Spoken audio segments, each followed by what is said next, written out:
하나님 말씀 요한계시록 19장 11절부터 마지막 절까지 함께 보시겠습니다. 교독으로 11절부터 21절 함께 교독하시겠습니다. 또 내가 하늘이 열린 것을 보니 보라 백마와 그것을 탄 자가 있으니 그 이름은 충신과 진실이라. 그가 공의로 심판하며 싸우더라. 그 눈은 불꽃 같고 그 머리에는 많은 관들이 있고 또 이름 쓴 것 하나가 있으니 자기밖에 아는 자가 없고 또 그가 피 뿌린 옷을 입었는데 그 이름은 하나님의 말씀이라 칭하더라. 하늘에 있는 군대들이 희고 깨끗한 세마포 옷을 입고 백마를 타고 그를 따르더라. 그의 입에서 예리한 검이 나오니 그것으로 만국을 치겠고 친히 그들을 천장으로 다스리며 또 친히 하나님 곧 전능하신 이의 맹렬한 진노의 포도주 틀을 밟겠고 그 옷과 그 다리에 이름을 쓴 것이 있으니 만왕의 왕이요 만주의 주라 하였더라. 또 내가 보니 한 천사가 태양 안에 서서 공중에 나는 모든 새를 향하여 큰 음성으로 외쳐 이르되 와서 하나님의 큰 잔치에 모여 왕들의 살과 장군들의 살과 장사들의 살과 말들과 그것을 탄 자들의 살과 자유인들이나 종들이나 작은 자나 큰 자나 모든 자의 살을 먹으라 하더라. 또 내가 보매 그 짐승과 땅의 임금들과 그들의 군대들이 모여 그 말탄 자와 그의 군대와 더불어 전쟁을 일으키다가 짐승이 잡히고 그 앞에서 표적을 행하던 거짓 선지자도 함께 잡혔으니 이는 짐승의 표를 받고 그의 우상에게 경배하던 자들을 표적으로 미혹하던 자라. 이 둘이 산채로 유황 불붙는 못에 던져지고 함께 읽겠습니다. 그 그 나머지는 말탄 자의 입으로부터 나오는 검의 죽음에 모든 새가 그들의 살로 배불리더라. 아멘. 네, 지난 시간에 이어서 오늘은 19장 후반부 말씀을 함께 보시겠습니다. 19장 전반부 말씀은 지난전에 말씀 생각해 봤듯이 이 음료에 대해서 심판하시는 그 말씀이 나옵니다. 그러니까 이 음료는 누구냐 할 때에 음료는 예수 안 믿는 사람이 음료가 아닙니다. 음료는 예수를 믿었다가 신랑 되신 예수님을 믿었다가 하나님을 믿었다가 그 하나님을 떠나고 다른 신을 섬기는 것, 다른 우상을 섬기는 것, 다른 신랑을 따라가는 것, 그게 음료입니다. 그러니까 예수님 말씀에, 성경 말씀에 탐심은 우상숭배니라 그랬잖아요. 그 우리는 내가 음료인가 아닌가 이런 생각이 들 때가 있어요. 나하고 이거 상관없지 않는가? 이 성경 말씀이 나하고 상관없지 않는가? 이런 생각이 들 수도 있거든요. 근데 그러니까 쉽게 얘기하면 우상을 섬기는 게 음료입니다. 하나님을 떠나서 다른 신을 섬기는 게 다른 신에게로 가는 게 음료인데 그 다른 신에게 다른 신이 무엇이 있는가? 눈에 보이는 어떤 불상 같은 거, 어떤 신상, 장승 이런 것도 우상이지만 눈에 안 보이는 우리 속에 있는 내 안에 있는 탐심 그것도 우상이라는 거예요. 탐욕 이것도 우상이라는 겁니다. 예수님이 바리새인들과 논쟁을 하고 그러실 때 예수님이 어떻게 말씀하시냐면 회칠한 무덤이요. 회칠한 무덤. 겉은 회칠을 해서 하얀색으로 칠해서 아름답잖아요. 무덤이 아름답고 깨끗합니다. 근데 그 안에는 완전히 이 뼈가 썩은 뼈가 가득 차죠. 예전에 저희 조상 묘를 이장을 하고 이렇게 할 때 겉은 잔디로 무덤은 잔디로 아름답게 이렇게 포장이 돼 있잖아요. 근데 그걸 이제 무덤을 파잖아. 한 1.5m나 이렇게 파잖아요. 그러면은 그 안에는 시신이 있죠. 시신이 있고 죽어 있는 사람의 몸이 이렇게 있습니다. 뼈가 있고 이렇게 있죠. 우리가 바리새인들을 향해서 예수님이 그 안에는 바리새인들이 외식하고 그런데 그 안에는 방탕과 탐욕이 가득하다 이렇게 표현했습니다. 그러니까 그게 우상이라는 거고 방탕과 탐욕이 우상이라는 거고 그게 바로 예수님의 시각으로 볼 때는 바리새인들이 음녀라는 겁니다. 우리는 성경적인 시각으로 이런 가치관을 정립을 해야 되는 거죠. 그러니까 18장 4절에 보면 하늘에서부터 음성이 나서 이르되 내 백성아 거기서 나와 그의 죄에 참여하지 말고 그가 받을 재앙들을 받지 말아라. 거기서 나오라는 거예요. 그러니까 이 바벨론에 음녀 바벨론에 참여하고 있는 사람들이 아직도 있다는 거예요. 그럼 이게 뭡니까? 나하고 상관없는 얘기냐? 그게 아니고 일곱 교회에게 전하는 말씀이잖아요. 요한계시록에. 우리 안에 탐심 이런 것이 가득하다면은 내가 음녀가 되는 거예요. 내가 바벨론이 되는 겁니다. 누구 예외되는 사람이 한 사람도 없습니다. 예외되는 사람이 한 사람도 없어요. 그러니까 나를 자꾸 돌아보라는 겁니다. 4장에 걸쳐서 음녀에 대한 이야기를 하고 있습니다. 이 얘기는 뭐냐면은 22장 중에 요한계시록 22장 중에 4장에 걸쳐서 음녀에 대해서 이야기를 하고 있으면 비중이 굉장히 많은 겁니다. 왜 이렇게 비중이 많게 바벨론에 대해서 이야기를 했느냐? 조심하라는 겁니다. 음녀의 미혹에 빠질 수 있으니까 조심하고 우리는 신부의 믿음을 가지라는 겁니다. 그리스도의 신부, 오직 예수 그리스도만 바라보는 신부의 믿음을 가지라는 겁니다. 그래서 내 속에 얼룩이 있는 것. 8절에 보면은 그에게 우리 8절 같이 한번 읽어볼까요? 네. 8절, 19장 8절. 네. 그에게 빛나고 깨끗한 세마포옷을 입도록 허락하셨으니 이는 세마포옷은 성도들의 옳은 행실로다 하더라. 아멘. 아멘. 성도들, 그리스도의 신부들이 어떤 옷을 입어야 될 것이냐? 깨끗한 세마포옷을 입어야 된다는 거예요. 행실이 언행심사 간에 내 말로, 행동으로, 생각으로, 마음으로 거룩하고 정결하고 깨끗해야 된다는 거예요.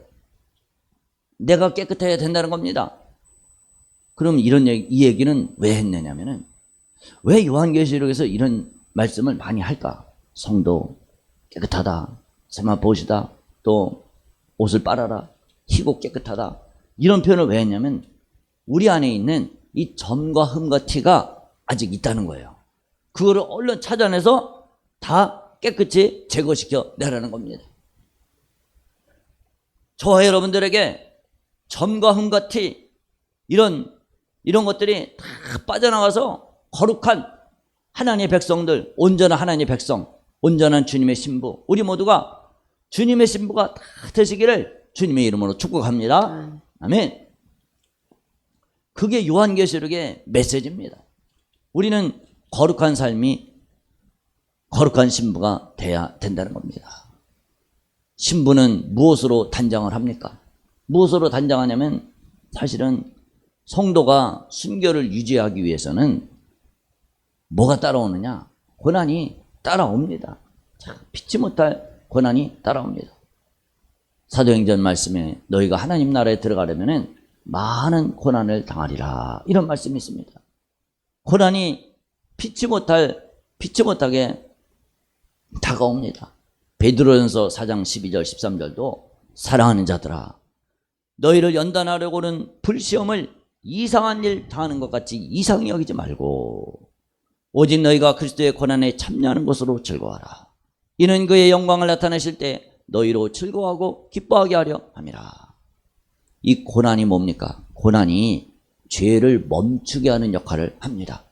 우리 한번 따라합시다. 고난은 죄를 멈추게 하는 역할을 한다. 죄를 멈추게 하는 역할을 한다. 아멘. 아멘. 고난은 얼마나 괴롭습니까? 고난이라는 것이 얼마나 힘들어요. 괴롭고 힘듭니까?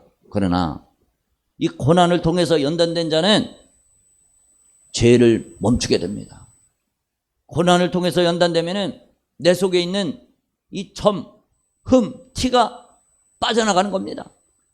고난을 당하면은 뭐가 보이느냐? 뭐가 보입니까? 고난을 당하면은 내 속에 있는 흠이 보입니다. 죄가 보인다는 거예요.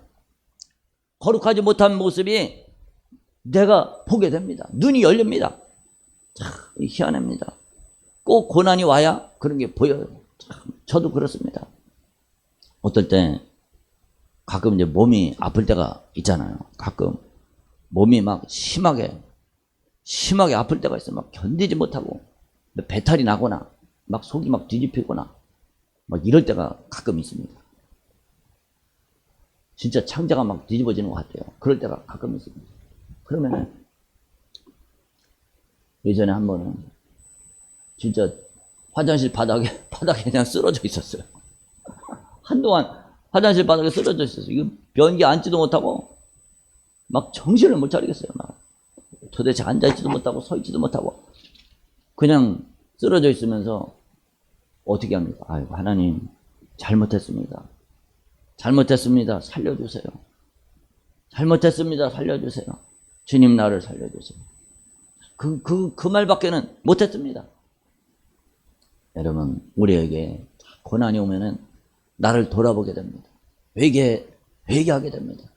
여러분 우리에게 고난이 올 때 뭘 먼저 챙겨야 됩니까? 내게 무슨 악한 행위가 있나 보시고 주님 나를 감찰해 주세요. 내가 깨닫게 해주세요. 회개할 것이 무엇인지 깨닫게 해주세요. 그러면서 나를 돌아봐야 됩니다. 그럼 하나님이 가르쳐 주십니다. 나한테 있는 이 점과 흠과 티를 보게 해주세요. 그럼 어떻게 합니까? 그 다음에는 어떻게 합니까? 그 다음에는 예수님의 피로 죄를 씻어내는 겁니다. 어린 양의 피로 죄를 씻어내라. 이런 말씀이 있습니다. 주님의 피로, 어린 양의 피로 우리의 죄를 다 씻어낼 때 그때 우리는 거룩한 신부가 되는 겁니다. 거룩한 신부가 되는 거예요. 예수님의 보혈로 나의 죄를 발견하고 나의 연약한 모습을 발견하고 그것을 예수님의 보혈로 매일매일 씻어내라는 겁니다. 요한계시록 7장 14절 말씀에 보면은 내 주여 흰 옷 입은 자들이 누굽니까? 그랬더니 누구며 어디서 왔나이까? 내가 말하길 내 주여 당신이 하시나이다. 그가 나에게 이르되 이는 큰 환난에서 나오는 자들인데 어린 양의 피에 그 옷을 씻어 희게 하였느니라. 여러분 큰 환난이 무엇을 만듭니까? 고난이 내게 유익이라 이런 말이 있지 않습니까? 큰 환난이 나의 죄를 보게 만듭니다. 내 연약함을 보게 만듭니다. 내 삶의 고난이 내 삶에서 오는 이 고통이 나의 점, 흠, 티 이거를 보게 만들어요. 보면 어떻게 합니까? 그 다음에 어떻게 합니까? 봤으면은 그걸로 좌절하고 낙심하고 야 나는 흠이 많은 인간이야. 나는 죄가 많은 인간이야. 어떻게 나는 죽어야지 뭐. 나 같은 인간 살아서 뭐해. 그러면 어떻게 됩니까? 그러면 이제 가룟 유다처럼 되는 거예요. 가룟 유다처럼 혼자 이제 가게 됩니다. 혼자 가다가 자책을 하고 자책이 심해서 스스로 자기 생명을 포기하는 그런 지경까지 이르게 됩니다. 그러나 우리는 환난과 고난이 올 때 뭘 봅니까? 내게 있는 흠과 티, 죄를 보게 되고 그 다음에 어떻게 합니까? 그 다음에 예수님의 피로 죄를 씻어내는 겁니다. 어린 양의 피에 그 옷을 씻어 희게 하였느니라. 우리 한번 따라합시다. 어린 양의 피에 그 옷을 씻어 희게 하였느니라. 아멘. 여러분 우리의 흠, 티, 점 예수님의 보혈로 우리가 날마다 씻어내서 우리의 세마포 옷이 깨끗해서 저 영원한 하나님 나라 가서 밝고 빛나고 깨끗한 세마포 옷을 입으시기를 주님의 이름으로 축복합니다. 아멘. 어린 양의 피로 이 땅에 있을 때 기회는 이 땅에 있는 게 기회입니다. 우리 목숨이 딱 끝나면은 기회가 없습니다.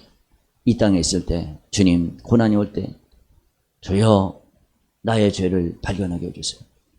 내 점과 흠과 티가 무엇입니까? 깨닫게 해주세요. 그리고 예수님의 보혈로 깨끗이 씻어내고 또 씻어내고 또 씻어내서 진짜 거룩한 하나님의 백성, 거룩한 신부, 그런 신부가 될 때 비로소 어린 양의 혼인잔치에 우리가 들어가게 된다는 겁니다. 아무나 예수 믿는다고 해서 교회 다닌다고 해서 아무나 천국 가는 게 아니라는 겁니다. 우리는 신부가 돼서 성령 충만한 성령의 열매를 맺고 성령의 인도 따라 살아가는 그런 사람들이 될 때 비로소 천국에 들어가는 자격을 얻게 된다는 거예요. 예수님이 어떻게 오십니까? 예수님이 어떻게 오시냐면은 14절, 우리 14절 같이 한번 읽어보겠습니다. 하늘에 있는 군대들이 희고 깨끗한 세마포옷을 입고 백마를 타고 그를 따르더라. 아멘. 아멘. 하나님의 나라에 있는 이 군대들이 희고 깨끗한 세마포옷을 입고 백마를 타고 옵니다. 우리는 천사가 우리 눈에 안 보이잖아요. 천사가 눈에 안 보입니다. 그때 그날이 되면은 밝히 천사를 보게 됩니다. 야, 천사의 모습이 저렇게 아름답구나. 거룩하고 깨끗한 천사의 모습이 저렇게 아름답구나. 이걸 보게 되고 우리도 그렇게 변화가 된다는 거예요. 우리도 그렇게 변화가 된다는 거예요. 예수님이 말을 타시고 큰 물의 파도를 밟으셨나이다. 하박국 3장 15절에 그렇게 말씀하고 있습니다. 예수님께서 오셔서 이제는 뭘 하십니까? 예수님이 피 뿌린 옷을 입고 그리고 세상을 다스리고 통치하십니다. 이 피 뿌린 옷은 왜 피 뿌린 옷일까? 두 가지로 생각해 볼 수 있습니다. 이사야 63장 2절 3절에 보면은 우리 본문 여기 스크린 보면서 우리 같이 한번 읽겠습니다. 이사야 63장 2절 3절 합독하겠습니다. 어찌하여 내 의복이 붉으며 내 옷이 포도즙 틀을 밟는 자 같으냐. 만민 가운데 나와 함께한 자가 없이 내가 홀로 포도즙 틀을 밟았는데 내가 노함으로 말미암아 무리를 밟았고 분함으로 말미암아 짓밟았으므로 그들의 선열이 내 옷에 튀어 내 의복을 다 더럽혔음이라 이니니. 아멘. 예수님의 옷이 왜 이렇게 붉을까? 피 뿌린 옷을 13절에 피 뿌린 옷을 입었을까? 이사야 63장 말씀하고 연관 지으면은 말씀의 검으로 그 입에서 예리한 검이 나와서 그것으로 이 만국을 다 친다는 거예요. 치니까 그들이 심판하면서 진뇌 포도주 틀을 밟으니까 어떻게 됩니까? 피가 나와서 예수님 피에 옷에 다 뿌렸어요. 묻는 거예요. 계시록 피 뿌린 14장 마지막 절에 보면은 성 밖에서 그 틀이 밟히니 틀에서 피가 나서 말 굴레까지 닿았고 1600 스타디온에 퍼졌더라. 천사가 낫을 휘둘러서 이 하나님의 진노의 포도주 틀에 걷었습니다. 집어 던졌어요. 그래 밟아버렸습니다. 그랬더니 피가 막 말굴레 정도까지 한 1.5m 정도 높이까지 그렇게 다 피가 다 아주 선열이 낭자했다는 거예요. 예수님의 모습이 이렇게 오신다는 겁니다. 얼마나 무시무시한 모습으로 예수님이 오십니까? 그리고 위에 피 뿌린 옷은 또 어떤 뜻을 가질까? 저는 두 가지 의미를 지난번에도 우리가 생각해 본 말씀인데 두 가지 의미를 봐야 된다고 봅니다. 또 한 가지는 예수님이 우리를 위해서 흘리신 그 피를 의미한다. 자기 피를 의미한다. 예수님이 영원한 사망과 지옥에서 우리를 건져내기 위해서 자기 몸을 살을 찢고 피 쏟아서 영원한 불타는 이 불과 유황으로 타는 못에서 우리를 건져내 주셨는데 그 은혜가 얼마나 감사합니까?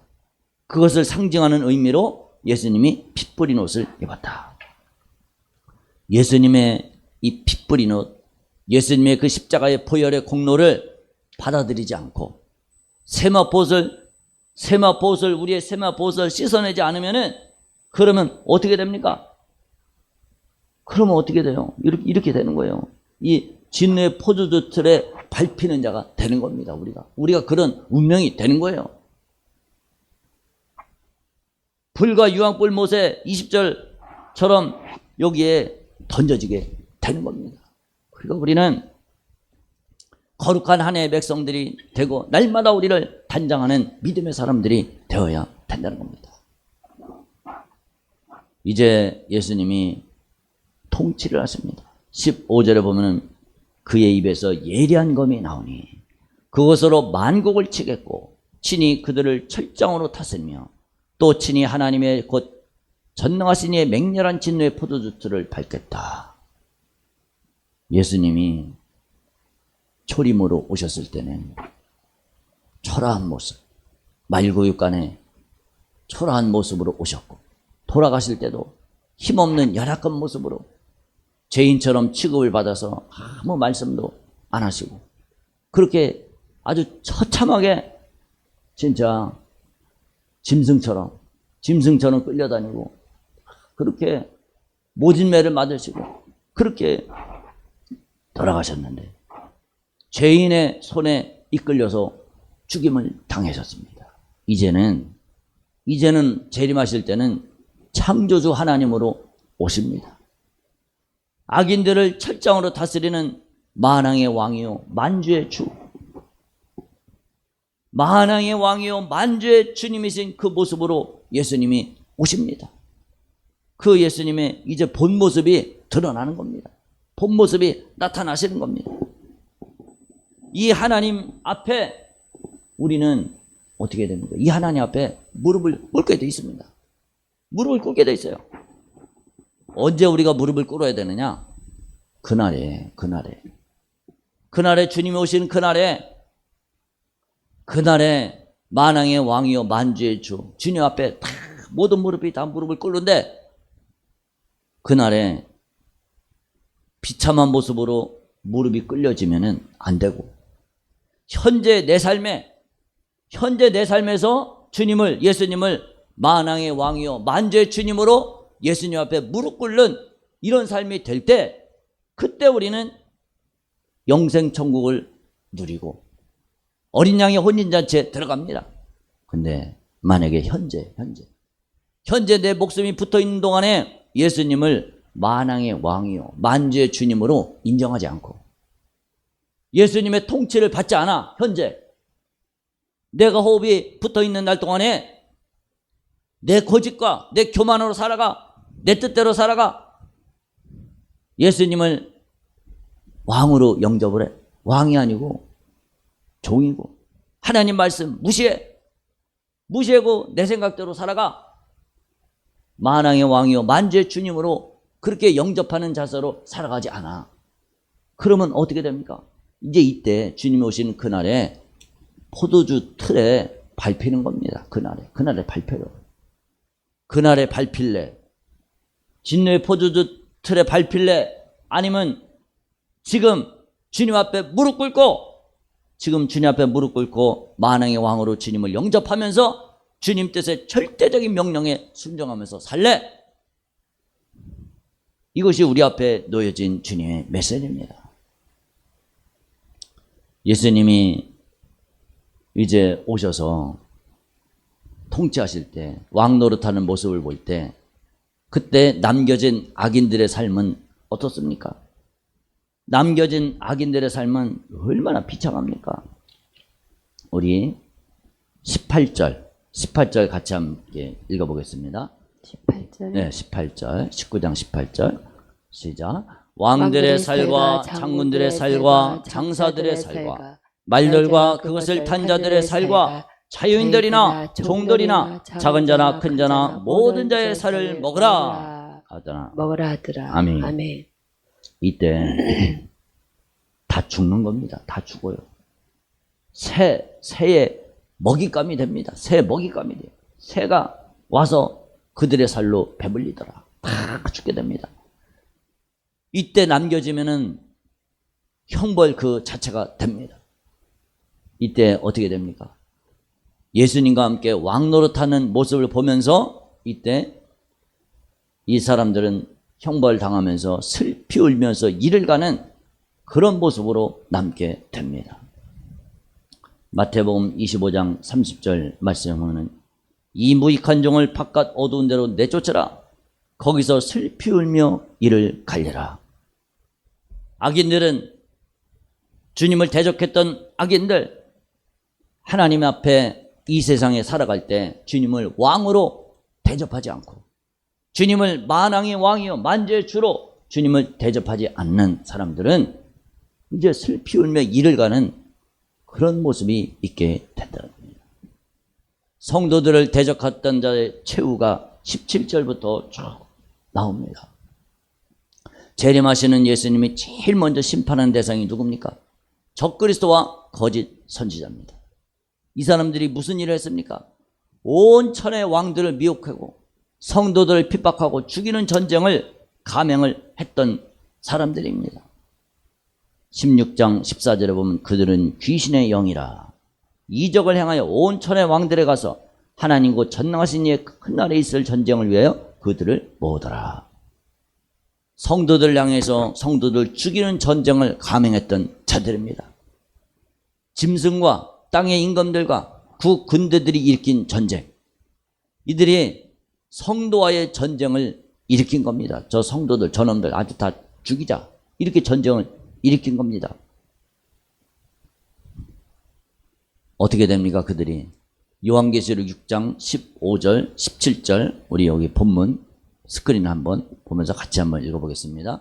땅의 임금들과 왕족들과 장군들과 부자들과 강한 자들과 모든 종과 자유인이 굴과 산들의 바위 틈에 숨어 산들과 바위에게 말하되 우리 위에 떨어져 보좌 위에 앉으신 이의 얼굴에서와 그 어린 양의 진노에서 우리를 가리라. 그들의 진노에 큰 날이 이르렀으니 누가 능히 서리오 하더라. 아멘.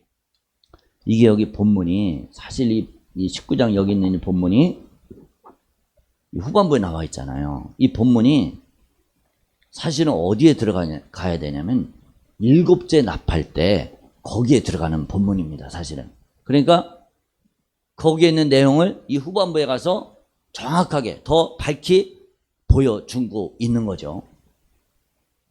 그래 사건의 전개 순서는 예수님이 재림하실 때의 모습입니다. 그러니까 일곱 가지 대접 재앙이 쏟아지기 이전의 사건을 가리킵니다. 7가지 대접 재앙이 쏟아지기 이전에 일곱째 나팔이 울릴 때 그때 이런 사건들이 일어나는 겁니다. 이게 뭐하고 비슷합니까? 출애굽에서 애굽의 바로 왕과 그 신하들이 이스라엘 백성들이 이제 하나님의 계획 안에 장자를 하나님이 다 치셨잖아요. 애굽의 모든 장자들 다 치고 이제 탈출을 하잖아. 가라. 아이고 너희들 가. 이제 지겨워 죽겠어. 꼴도 보기 싫어. 보냈잖아요. 애굽 왕이. 그리고 나서 가만히 생각을 해보니까 아주 분하고 억울해 죽겠어. 분하고 억울해 죽겠어. 저놈들 때문에 애굽이 당한 이 고통을 생각해 보면은 아주 분노가 치밀어 죽겠어. 저놈들 안 되겠어. 그냥 내보내? 안 돼. 저놈들 다 죽여야지. 저놈들 다 죽이고 그들 가진 재산들 다 노략해 버리자. 그래서 홍해 바다까지 쫓아간 겁니다. 바닷물이 딱 열릴 때 쫓아간 거예요. 아주 죽이려고 쫓아갔습니다. 그럴 때 어떻게 됐습니까? 홍해 바닷길이 싹 갈라지고 이스라엘은 바다 건너편으로 통과를 하고 그들은 이 홍해 바닷물에 수장이 당했습니다. 이 일이 그대로 재현되는 겁니다. 성도들을 죽이려고 달려들 때 그때 주님이 재림하시면서 성도들을 어떻게 시킵니까? 이 홍해 바다 건너편으로 올리는 겁니다. 그게 뭡니까? 그게 휴거입니다. 하나님이 성도들을 휴거를 시키고 이제 아래에 있는 이 군대들, 성도들을 박해하며 핍박했던 이 군대들, 성도들을 죽이려고 했던 이 자들이 전부 이제 하늘의 군대들에게 다 쓸려버리는 겁니다. 주님이 나타나셔서 다 쓸어버리는 겁니다. 그리고 천하의 왕들과 열방을 미혹했던 적그리스도와 거짓 선지자는 곧바로 산채로 유황 불붙는 곳에 던져집니다. 그들이 도착한 곳은 어디입니까? 계시록 20장 14절에 보면은 사망과 음부도 불못에 던져지니 이것은 둘째 사망 곧 불못이라. 여기에 던져집니다. 거기는 짐승과 거짓 선지자도 있어 세세토록 밤낮 괴로움을 받으리라.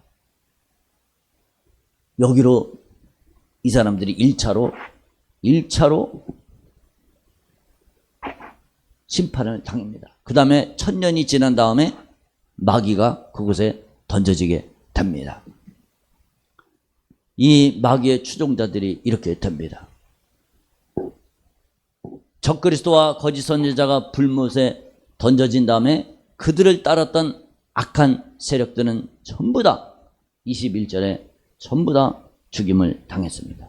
우리 21절 마지막 절 같이 읽어보겠습니다. 그 나머지는 말탄 자의 입으로부터 나오는 검의 죽음에 모든 새가 그들의 살로 배불리더라. 모두 다 죽임을 당했습니다. 얼마나 많은 사람들이 죽임을 당했는지 그 숫자를 말해줍니다. 그들의 시체로 말미암아 하늘의 모든 새들에게 큰 잔치가 베풀어졌습니다.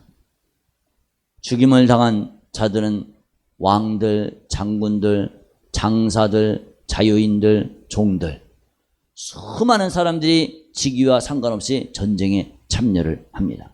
그리고 6장 15절에 언급된 자들이 전부 이 사람들이죠. 이 말씀이 에스겔서 또 이사야 11장 14절에 이 말씀이 언급되어 있습니다. 이사야 11장 4절에 제가 한번 찾아보겠습니다. 이사야 11장 4절. 공의로 가난한 자를 심판하며 정직으로 세상의 겸손한 자를 판단할 것이며 그의 입에 막대기로 세상을 치며 그의 입술의 기운으로 악인을 죽일 것이며. 주님이 재림하셔서 이 세상을 심판하실 것이 미리 구약 성경에 다 예언이 되어 있습니다. 이제 예언이 이루는 날이, 주님이 재림하시는 날이 바로 그 예언을 이루는 날입니다.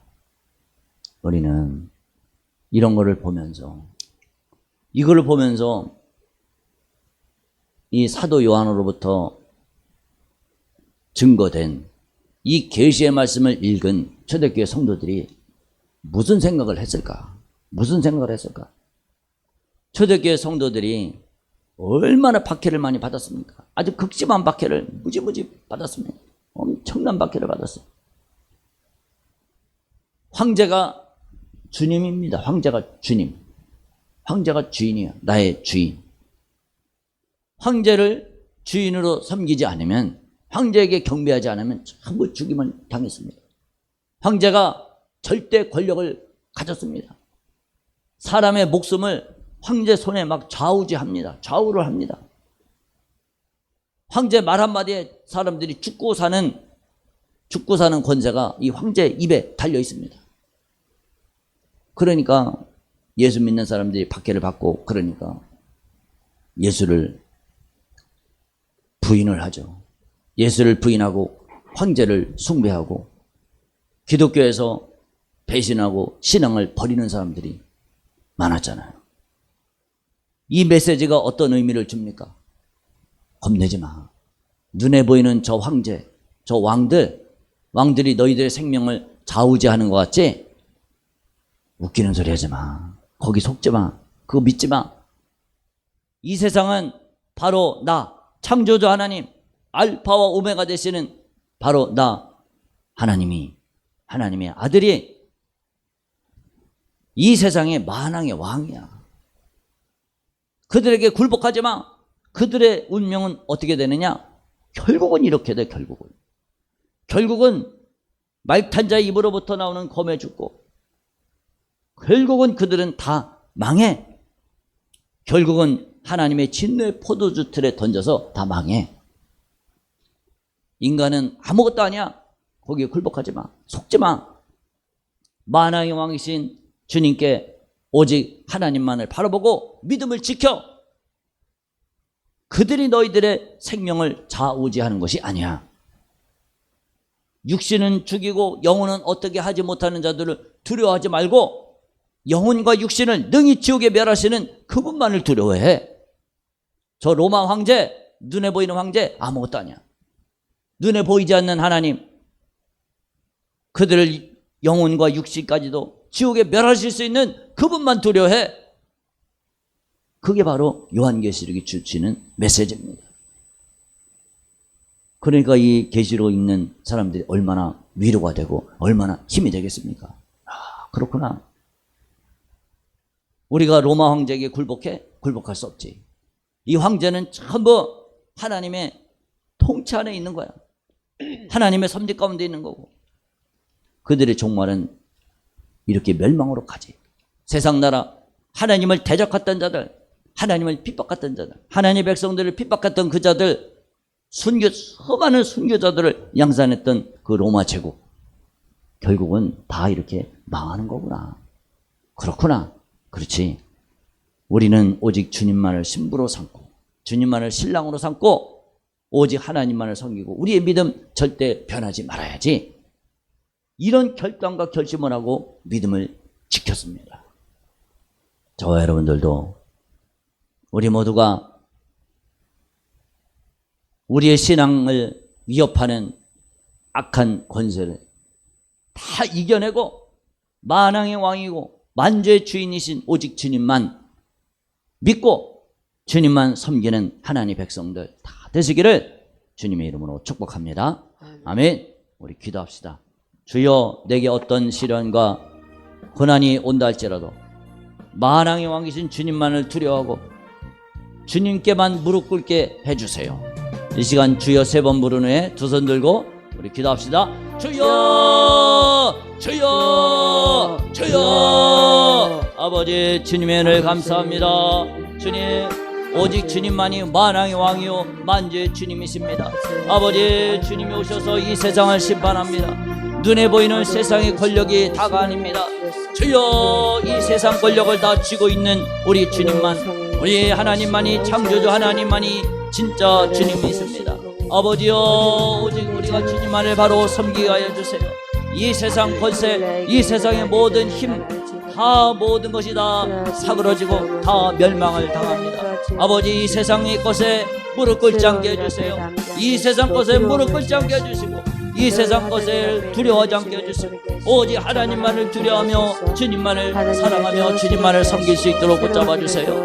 주여, 나를 위해 피 쏟으신 그 사랑의 주님만을 섬길 수 있도록 주님 역사하여 주시옵소서. 주여, 주님 붙잡아 주세요. 내 믿음 뺏기지 않게 해주세요. 주여, 내 믿음 변화되지 않게 해주세요. 아버지, 식지 않는 열정을 허락하여 주세요. 아버지, 우리의 세마포옷을 날마다 빨게 해주시고 우리의 세마포옷을 날마다 깨끗하게 희게 만들 수 있도록 주님 역사하여 주시옵소서.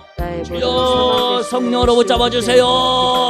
아버지, 오직 주님만, 만왕의 왕이신 주님만을 섬길 수 있는 우리의 믿음 다 되게 하여 주시옵소서.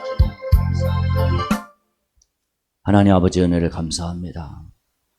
아버지, 우리는 요한계시록을 보면서 이 세상의 모든 권력, 모든 권세, 왕, 아무리 천황, 아무리 이 세상의 권력이 강하다 할지라도 전부 모든 것들은 다 죽게 되고 하나님의 심판을 당하게 된다는 것을 보았습니다.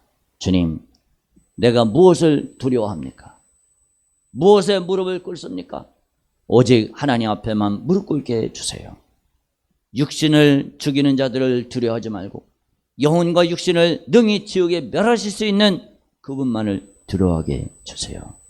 아버지, 우리가 이 땅에 살아갈 때 내 호흡이 있는 동안에 만왕의 왕이신 만주의 주님이신 창조주 하나님 앞에 무릎 꿇는 삶을 살지 않으면, 주님 앞에 굴복하는 삶을 살지 않으면 우리는 이 진노의 큰 날에 포도주 틀에 밟히는 자가 될 수밖에 없습니다. 주님, 지금 오늘 주님 앞에 무릎 꿇는, 주님을 만왕의 왕으로 영접하고 내 삶에 주님 앞에 정말로 순종하고 복종하는 그런 삶이 되게 하여 주시옵소서. 주님만을 두려워하는 우리의 삶이 되게 하여 주시옵소서. 그러지 않을 때 참혹한 심판이 기다리고 있습니다. 내 영혼이 날마다 깨어서 기도하게 해주시고 주님 말씀만 철저하게 순종하는 복된 우리의 인생이 다 되게 해주세요.